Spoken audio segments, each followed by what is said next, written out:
The president has been killed কোনো Hollywood movie নয়। রাষ্ট্রপতি জিয়াউর রহমানকে হত্যার পর চট্টগ্রাম সেনানিবাসের ২৪ পদাতিক ডিভিশনের জিওসি মেজর জেনারেল মঞ্জুরকে টেলিফোনে এভাবেই জানিয়েছিলেন মেজর মোজাফফর হোসেন, যা উল্লেখ আছে ইতিহাসের নানা বয়ানে।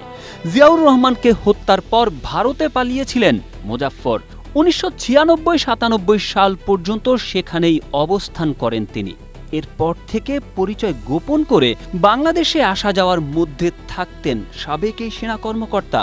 দীর্ঘ ৪৫ বছর পালিয়ে থেকেও শেষ রক্ষা হল না তার। অবশেষে বৃহস্পতিবার আটক হন মেজর অবসরপ্রাপ্ত মোজাফফর হোসেন।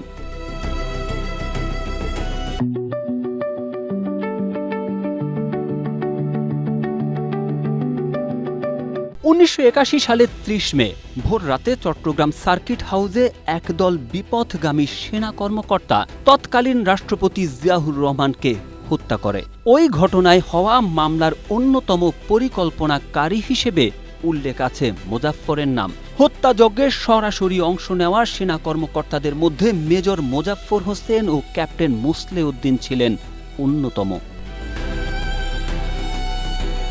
ঐতিহাসিক ও মামলা সংক্রান্ত বিবরণ অনুযায়ী মেজর মোজাফফর হোসেনই চট্টগ্রাম সার্কিট হাউসে প্রথম রাষ্ট্রপতি জিয়াউর রহমানকে শনাক্ত করেন। এরপর তাকে লক্ষ্য করে গুলি চালান।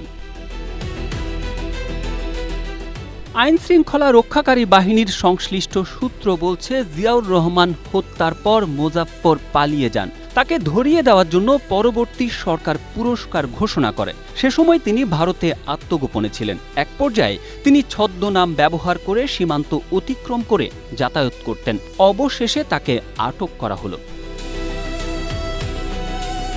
বৃহস্পতিবার মধ্যরাতে রাজধানীর বনানী ডিওএইচএস এলাকা থেকে ঢাকা মহানগর গোয়েন্দা পুলিশ তাকে আটক করে।